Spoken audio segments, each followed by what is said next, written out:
दोस्तों पता नहीं आज के टाइम पर क्या हो गया है, जितने ही मैंस रिलेशनशिप में आ रहे हैं ना, लगभग 2 से 3 महीनों के बाद सबकी यही कंप्लेंट होती है। वो यही कंप्लेंट करते हैं कि मेरी जो पार्टनर है ना, वो मेरी बिल्कुल भी रिस्पेक्ट नहीं करती है, मुझ पर बहुत ही ज़्यादा शक करती है, मुझे बहुत ही ज़्यादा अनफेथफुल सा समझती है, या फिर कह लो कि मुझे सिर्फ फाइनेंशियली यूज़ करना चाहती है। 5 में से 3 रिलेशनशिप ऐसी होती हैं कि आप किसी लड़की को डेट कर रहे होते हो, किसी वुमेन को डेट कर रहे होते हो, और आप यही पाते हो कि वो आपके साथ चेट कर रही होती है, या फिर आपको इग्नोर कर रही होती है, आपको सिर्फ यूज़ कर रही होती है, या फिर कभी भी आपको अपनी प्रायोरिटी लिस्ट में नहीं रखती है और आपकी बहुत ही ज़्यादा डिसरिस्पेक्ट करती है। अगर आप भी इसी तरीके की प्रॉब्लम्स को फेस कर रहे हो ना रिलेशनशिप में, तो ये वीडियो आप ही के लिए है, क्योंकि आज की इस वीडियो में मैं आपको इन सब के पीछे का जेन्युइन रीज़न बताने वाला हूँ और पर्सनल एक्सपीरियंस से बताऊंगा कि किन रूल्स का ना पता होने की वजह से, किन रेड फ्लैग्स को इग्नोर करने की वजह से आपको रिलेशनशिप में ये सब फेस करना पड़ रहा है, और हमेशा ही जो आपकी बाउंड्रीज होती है ना, उसको क्रॉस करा जाता है और आपकी डिसरिस्पेक्ट करी जाती है।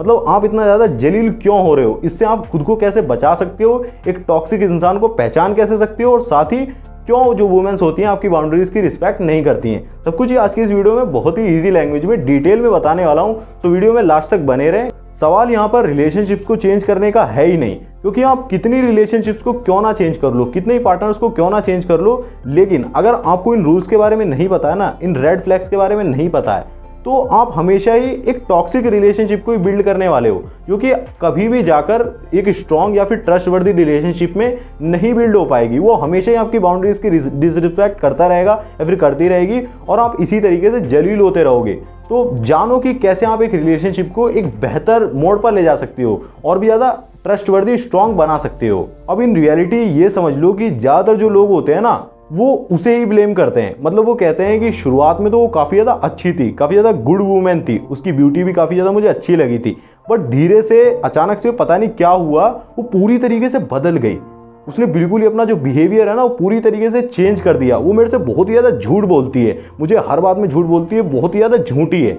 बट यहाँ पर एक चीज़ बिल्कुल ही क्लियर कर देना चाहता हूँ, अपने कान खोलकर सुन लो कि वुमन नेवर एवर लाई, नेवर एवर लाई। वुमेन्स कभी भी झूठ नहीं बोलती हैं। हो सकता है कि वो कभी आपसे सच को जरूर से छुपा सकती हैं, ट्रुथ को छुपा सकती हैं, लेकिन वो आपको किसी ना किसी तरीके से सच्चाई को शो जरूर से करेंगी। अब जितनी वुमेन्स को, मतलब जितनी वुमेन्स ने आपको धोखा दिया है ना, जितनी वुमेन्स को आपको लगता है कि आपका दिल तोड़ा है, आपको हर्ट करा है, हार्ट ब्रेक किया है, या फिर कह सकते हैं कि आपको यूज़ किया है, मतलब किसी भी तरीके के आपके रेड फ्लैग्स दिखे हैं, तो वो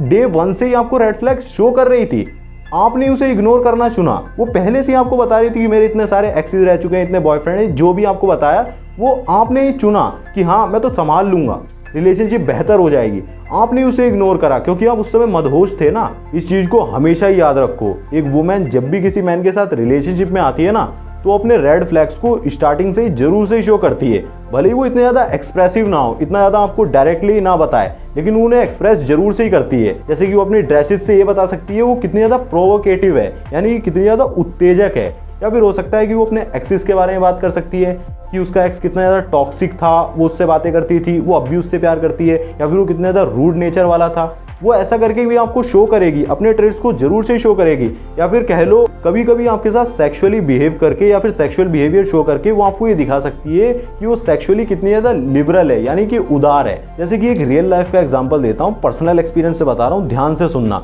मान लो कि रिलेशनशिप में आप जाने वाले हो, बातचीत आपकी स्टार्ट हुई है, उसने शुरुआत में ही आपको लगभग 5 से 6 दिनों में, 1 वीक में बता दिया कि मेरे 2-3 जो हैं वो बहुत ही ज़्यादा बेस्ट फ्रेंड्स हैं, या मान लो कि स्कूल के फ्रेंड्स हैं, मतलब आपकी उसकी लाइफ में आने से पहले के बहुत ही ज़्यादा अच्छे फ्रेंड्स हैं, जिसे उसकी फैमिली भी जानती है, उनके घर भी आते जाते रहते हैं, मतलब काफ़ी ज़्यादा अच्छे फ्रेंड्स हैं। और आपने देख भी लिया कि हाँ कोई बात नहीं, फ्रेंड है, कोई दिक्कत थोड़ी है उसमें। आपने उस चीज़ को फुल्ली इग्नोर कर दिया, और क्योंकि उस समय चीज़ें बहुत ही ज़्यादा स्मूथ जा रही होती हैं, सब कुछ आपको बहुत ही ज़्यादा नया नया होता है ना, पहला पहला प्यार, तो बहुत ही ज़्यादा अमेजिंग सा लग रहा होता है। बट जैसे ही 2-3 महीने बीतते हैं ना, आप डेट पर भी चले गए, शायद फिजिकल भी, मतलब सब कुछ काफ़ी सारी चीज़ें हो गई, तो आप जब उभने लगते हो ना, बोर होने लगते हो, तब आपका ध्यान उसकी फ्रेंड्स की ओर जाता है। मतलब कि वो अपने फ्रेंड से किस तरीके से बिहेव कर रही है, उनके साथ कैसी कैसी बातें कर रही है, उसके साथ फ्लर्ट कर रहे हैं कि नहीं, उस चीज़ की ओर आपका ध्यान जाता है। फिर आप उसे डांटना शुरू करते हो कि तुम उससे बात नहीं कर सकती, मुझे पसंद ही नहीं है कि तुम मेरे अलावा किसी और से बात करो, ये चीज़ आप उससे बोलते हो। या फिर आप कह सकते हो कि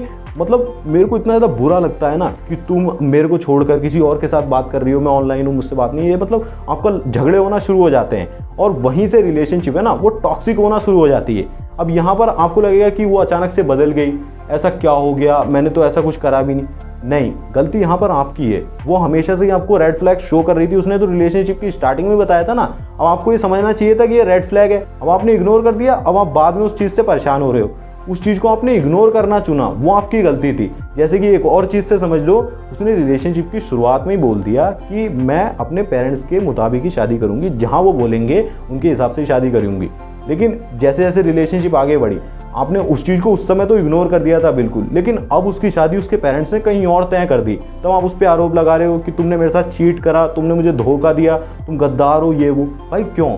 क्योंकि उस समय उसने आपको बता दिया था। अब हो रही है तो आपको तकलीफ क्यों हो रही है? आपने तो इग्नोर करना चुना ना। तो अब आपको पछतावा करने की बिल्कुल भी जरूरत नहीं है, क्योंकि यहाँ पर गलती आपसे हुई है। उस गलती को एक्सेप्ट करने की जरूरत है, उसे छोड़ देने की जरूरत है। सो अगर आप एक ऐसी वूमेन हो ना जिसके अंदर बिल्कुल भी रेड फ्लैग्स नहीं है, तो आप हमेशा ही एक ऐसे मैन से अट्रैक्टेड फील करोगी, एक ऐसे मैन की तरफ अट्रैक्ट होगी जो अपनी लाइफ में क्लियर बाउंड्री सेट करके चलता हो। क्योंकि जो एक क्लियर बाउंड्रीज सेट करने वाला मैन होता है ना, जिसकी लाइफ में क्लियर बाउंड्रीज होती हैं, वो भी एक ऐसी वुमेन से अट्रैक्ट होता है जिसके अंदर बहुत सारे रेड फ्लैग्स ना हो। क्योंकि वो आपको बहुत ही ज़्यादा परेशान नहीं करेगी, उसके अंदर रेड फ्लैग नहीं है, और साथ ही आपको भी बहुत ही ज़्यादा टॉलरेट नहीं करना पड़ेगा। यही एक परफेक्ट मैच होगा और यही रिलेशनशिप लॉन्ग टर्म में स्टेबल रहेगी, लॉन्ग टर्म में चल पाएगी, स्ट्रांग हो पाएगी, ट्रस्ट हो पाएगी, ट्रस्टवर्दी हो पाएगी। लेकिन जो एक वुमेन होती है ना जिसके अंदर बहुत ही सारे रेड फ्लैग्स होते हैं, उसे ही पता है कि मेरे अंदर ये रेड फ्लैग्स हैं, ये कमियां हैं, जो मैं कर रही हूँ गलत कर रही हूँ,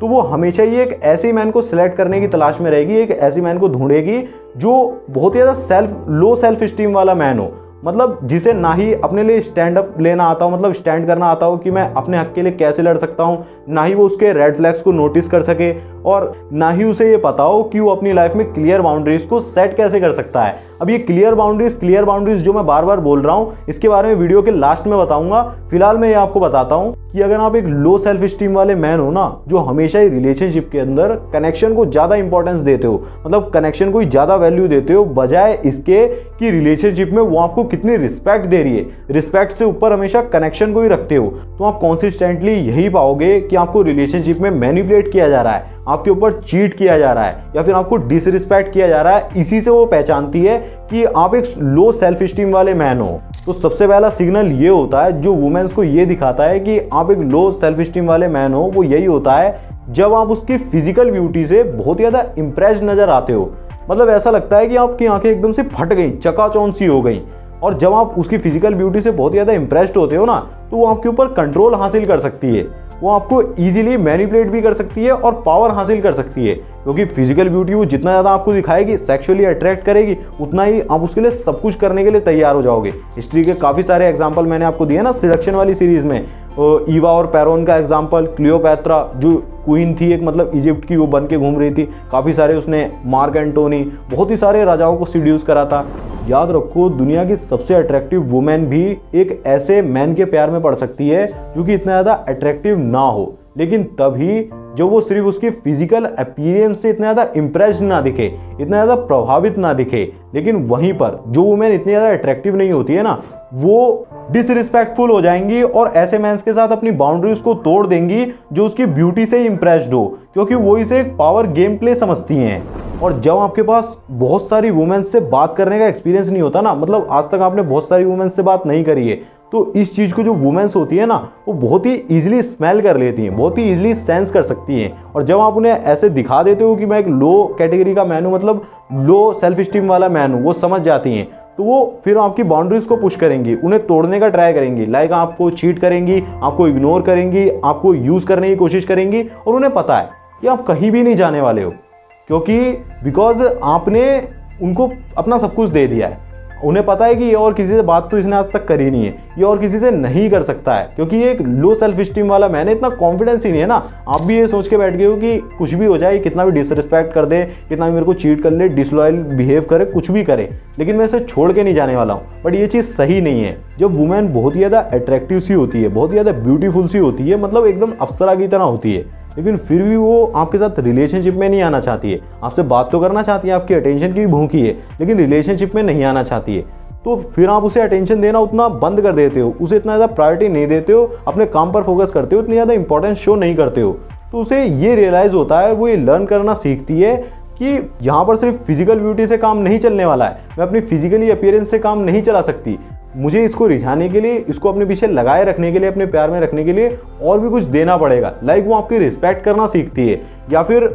वो आपको सीरियसली लेने लगती है। उससे पहले वो आपको हल्के में ले रही थी। उसे ये समझ में आता है कि ये सिर्फ सेक्स से या फिर मेरी फिजिकल ब्यूटी से प्रभावित नहीं है, इसे और भी बहुत सारी चीज़ें चाहिए, लाइक इंपॉर्टेंस चाहिए और रिस्पेक्ट चाहिए और बहुत सारी चीज़ें हैं, मतलब और भी कुछ चाहिए। लेकिन जिस वुमेन को ये समझ में आता है ना कि ये सिर्फ फिजिकल एक्सपीरियंस की इसको नीड है, उसी के लिए मेरे पीछे पड़ा हुआ है, उसी से प्रभावित है, तो फिर हर फाइट के बाद, हर डिसरिस्पेक्ट के बाद उसे वो कभी भी आपको मनाने की कोशिश नहीं करती है, क्योंकि उसे पता है कि वो बहुत ही ईजिली आपको सिर्फ फिजिकली अट्रैक्ट कर सकती है, फिजिकल अपीयरेंस से ही आपकी गुड बुक्स में दोबारा से ही आ सकती है। वो बिल्कुल भी कोशिश नहीं करेगी, हर बार आपके साथ वैसे ही बिहेव करेगी और उसे पता है कि थोड़ा सा सच समझ कर दिखा दूंगी, थोड़े से फोटोज लगा दूंगी, स्टेटस लगा दूंगी और दोबारा से वो आपकी लाइफ में वापस आ जाएगी। तो ये पहला सिग्नल होता है कि आप एक लो सेल्फ स्टीम वाले मैन हो। और दूसरा लो सेल्फ स्टीम वाला मैन होने का सिग्नल ये होता है, you don't set your clear boundaries, मतलब आप अपनी क्लियर बाउंड्रीज को सेट नहीं करते हो। यहाँ पर मेरा कहने का मतलब यही है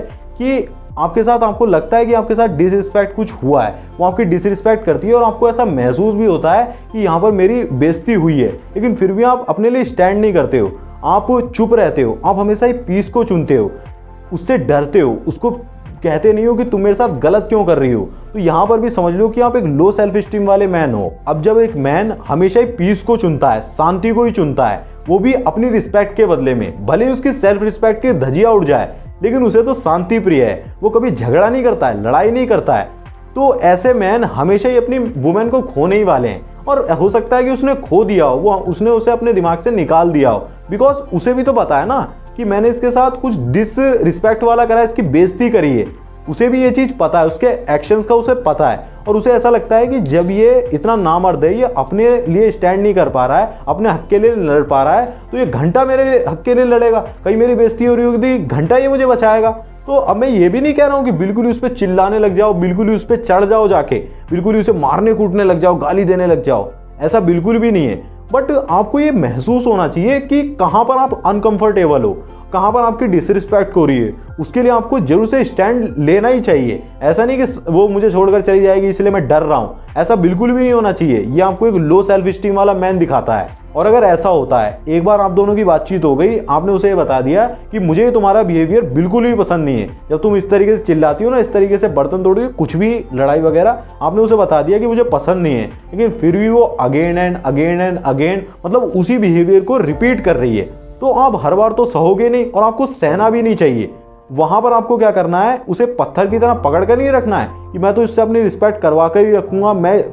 कराऊंगा, इस रिलेशनशिप को आगे बढ़ाऊंगा, ऊपर लेकर जाऊंगा, सब कुछ सही कर दूंगा। ऐसा बिल्कुल भी नहीं होना चाहिए, बल्कि आपको अपनी रिस्पेक्ट करनी है, अपनी सेल्फ स्टीम को, अपनी सेल्फ रिस्पेक्ट को ऊपर रखना है और उसे सिंपल से ही छोड़ देना है, बहुत ही आराम से लीव कर देना है। लेकिन अगर आप अब भी इस रिलेशनशिप को बेटर बनाना चाहते हो ना, उसे आगे लेकर जाना चाहते हो, सच्चा प्यार करते हो समझ लो, तो आपको ये करना होगा, जब भी वो आपकी डिसरिस्पेक्ट करती है ना, तो आपको उसके बिहेवियर को इग्नोर नहीं करना है, बल्कि आपको खुद को विड्रॉ कर लेना है, उसकी लाइफ से थोड़े दिनों के लिए दूर हो जाना है। पर ज़्यादातर लोग क्या करते हैं, गलती यही करते हैं कि जब भी वो कोई डिसरिस्पेक्टिव सब बिहेवियर शो करती है, आपके साथ चीट करती है या फिर कुछ भी आपको इग्नोर करती है, आपका यूज़ कर रही होती है, आपको पता लग जाता है, तो वो उल्टा, जब वो उससे दूर जाती है, उल्टा ही ब्लेम करके दूर जाती है, तो बैक करते हैं, खुद ही उसके पीछे भागते हैं, खुद ही मैसेजेस करेंगे लंबे लंबे, उसका पीछा करते हैं, और साथ ही कई लोग तो उसके लिए कुछ बाय करते हैं, उसे खरीद कर कोई गिफ्ट देते हैं, मतलब सिंपली उसके बैड बिहेवियर को रिवॉर्ड करते हैं। आप समझ सकते हो कि कितना बेवकूफ़ी भरा काम है, उसने गलती करी, उसको आप रिवॉर्ड कर रहे हो, तो उसे समझ में आ जाता है कि अरे मेरे बैड बिहेवियर को रिवॉर्ड करा जा रहा है, मतलब मैंने इसे चीट करा, ये मेरे लिए बिल्स भर रहा है, या फिर मैंने इसको इग्नोर करा, इतना गलत करा इसके साथ, तब भी ये मेरे पीछे पड़ा हुआ है। तो वहां पर आप और भी ज़्यादा लो सेल्फ स्टीम वाले मैन साबित हो जाते हो। फिर वो आपको और भी ज़्यादा डिसरिस्पेक्ट करना शुरू कर देती है, आपकी बाउंड्रीज को बिल्कुल ही तहस नहस कर देती है, और आपके पास बाउंड्रीज तो है ही नहीं, क्योंकि आप एक लो सेल्फ स्टीम वाले मैन हो। तो इस बात को क्लियर करके चलो कि मैं, हाँ इतना मैं सह सकता हूँ, इससे ऊपर मैं टॉलरेट तो बिल्कुल भी नहीं करूँगा, और अगर वो नहीं सुधर रही है तो उस रिलेशनशिप में मैं नहीं रहना चाहता, तभी आप कहे जाओगे कि एक हाई वैल्यू मैन है। लेकिन अगर आप ये जानना चाहते हो ना कि वुमेन कैसे, किस तरीके से आपको मैनिपुलेट करती है, अपने इशारों पे नचाती हैं, आपके साथ मैनिपुलेशन का गेम खेलती हैं, स्टेप बाय स्टेप गाइड के बारे में जानना चाहते हो तो स्क्रीन पर एक वीडियो आ रहा है, छोटा सा वीडियो है, अभी क्लिक करके देख लो, काफी ज्यादा इंपॉर्टेंट सा होगा। उसी वीडियो में आपसे मिलूंगा, तब तक के लिए बाय, जय श्री राम, अपना ध्यान रख के खुश रहें।